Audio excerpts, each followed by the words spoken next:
이사야 19장 13절부터 15절 말씀 봉독합니다.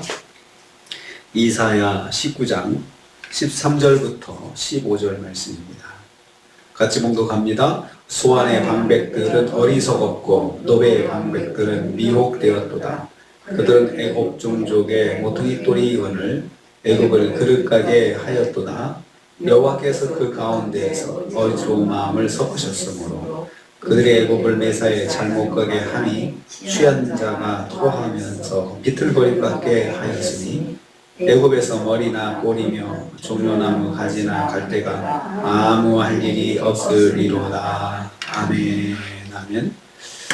오늘 말씀은 백성을 바른 길로 인도하지 못하는 애굽 지도자들의 지혜 없음을 책망하는 것을 내용으로 하고 있습니다. 이제 때가 늦은 겁니다.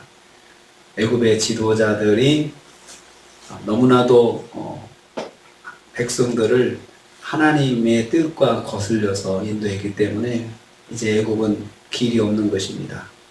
먼저 13절 말씀에 소압과 노베 지도자들에게 경고하십니다. 소압의 방백들은 어리석었고 노베의 방백들은 미혹되었도다. 그렇게 말씀합니다. 소아는 애굽 북부 지역에서 가장 영향력 있는 도시였습니다. 최대 도시였습니다. 여기에는 애굽의 지도자들과 사회 지도층 인사들의 집단 거주지였습니다. 방백들이라 하면 이곳에 거주하는 왕족, 장관, 지방 총독 같은 지도층 인사들입니다. 노브는 소안 다음으로 큰 도시로서 애굽에서 중요한 도시였습니다. 최대 도시, 그 다음에 두 번째 도시, 이 도시들의 지도자들이 모여 살았습니다. 이곳 지도자들은 애굽에서 모퉁이 돌과 같이 중요한 존재였습니다. 그들은 애굽 종족들의 모퉁이 돌이었거늘, 모퉁이 돌은 아주 기초가 되는 초석이죠. 나라의 근간이 되는 인물들이죠. 아주 중요한 사람들인데, 그런데 이들은 애굽이 잘못된 길로 가게 하였다고 했습니다. 애굽을 그릇가게 하였도다. 그릇가게 하였도다. 잘못 가게 한 것이죠. 그릇가게 했다 이 말은 백성을 길을 잃고 방황하게 만들었다는 것입니다. 누구보다 지혜로움을 자고하는 자들이 진정한 지혜를 가지지 못하였기 때문입니다. 애굽 백성들을 전체적으로 잘못 가게끔 지도자들이 이끌었다는 것이죠. 그렇기 때문에 그들이 경고를 받습니다. 애굽의 지도층의 어리석음이 애굽을 멸망의 길로 인도한 것입니다. 14절 말씀은 그들의 어리석음은 여호와로 말미암았습니다 라고 말씀하고 있습니다. 여호와께서 어지러운 마음을 섞으셨다 라고 했습니다. 그들에게 사악한 영을 섞으셔서 그들이 악하고 어리석은 일을 행하게 하셨다는 뜻입니다. 그들이 애초부터 악을 고집하고 악을 집요하게 추종하면서 하나님을 철저하게 거부하였던 것에 대한 심판을 내리신 것입니다. 그러니까 하나님께서 아니 이 사람들이 하나님 믿지 못하도록 그 어지러운 마음 섞으셨으면 책임은 하나님께 있는 거 아닌가? 아니 잘 믿고 싶어도 그들의 하나님을 잘 믿을 수 없는 그런 마음을 하나님 주셨다고 했는데 그런 뜻이 아니고요. 이 사람들이 애초부터 너무나도 우상을 섬기고 악을 행하고 그런 사악한 길을 가는 것을 멈추지 않은 거죠. 경고하셔도 선지자를 보내고 사람들을 보내고 그렇게 해서 그 하나님을 믿도록 그렇게 해도 그들이 하나님을 섬기는 길에 절대 들어서지 않고 더 하나님을 대적하는 일들을 행했다는 거죠. 그렇다면 하나님께서 그들을 심판하시기 위해서 그들의 마음에 어리석은 마음을 섞으셔서 하나님께 돌아오지 못하게 만드셨다는 것입니다. 악을 집요하게 추종하고 하나님을 철저하게 거부하였던 것에 대한 심판입니다. 그들에게 자비를 베풀지 않고 그들의 상실한 마음을 방치하는 방식이라 할 수 있습니다. 로마서에는 이러한 하나님의 역사를 내어버려 두셨다 이렇게 표현합니다. 이것을 신학적으로는 조색실에서 유기라고 이야기합니다. 하도 하나님 말씀 듣지 않고 사는 삶을 사는 사람에게는 하나님께서 그냥 유기하십니다. 놔두십니다. 방치하십니다. 그리고 하나님을 믿을 수 있는 길도 막으십니다. 회개하고 돌아올 길도 막으십니다.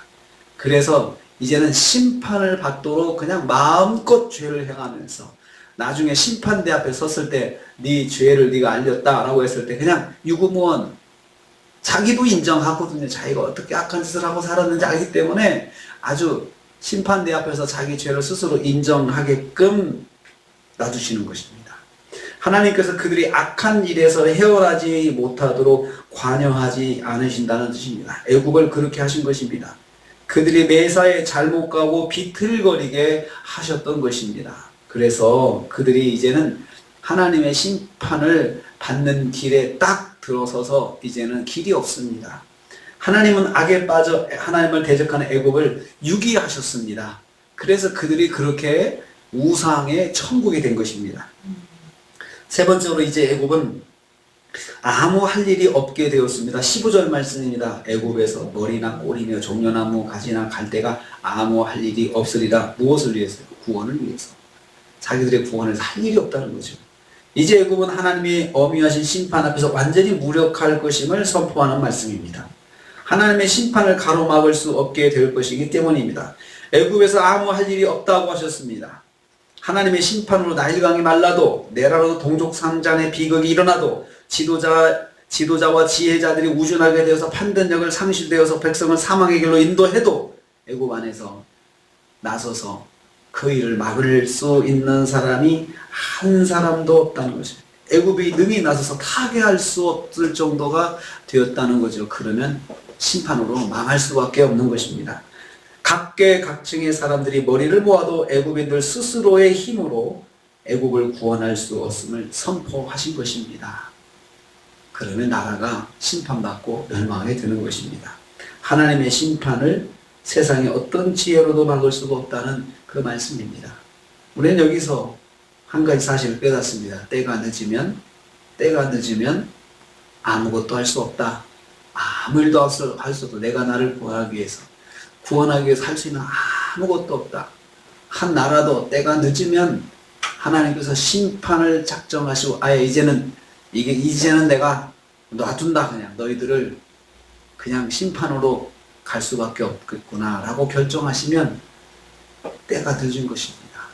그래서 늦기 전에 하나님의 경고하심이 귀에 들릴 때에 빨리 하나님 앞으로 돌아오는 것이 중요합니다.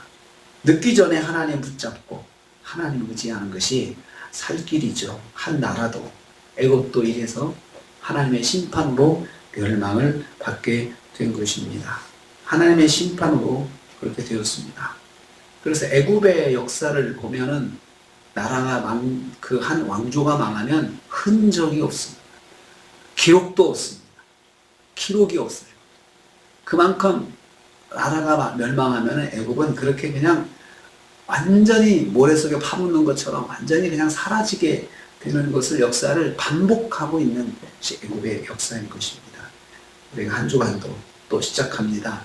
하나님은 반드시 잘못되면 경고를 하십니다. 경고하세요. 또 우리에게도 경고하시죠.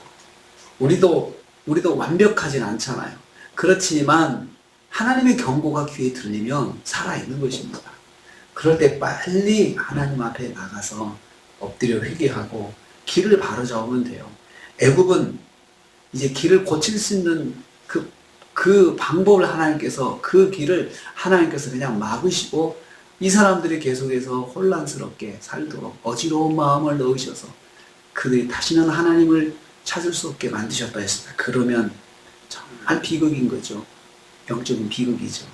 우리에게는 그래도 우리는 하나님의 음성이 들립니다. 하나님의 말씀이 들려지고 깨달아지고 느껴지고 하는 것이 은혜입니다. 한 주간도 사시면서 하나님 말씀 들으시면서 하나님께서 주시는 말씀 따라서 순종하시면서 승리하신 한 주간 되시기를 주님의 이름으로 축복합니다. 주님 감사합니다.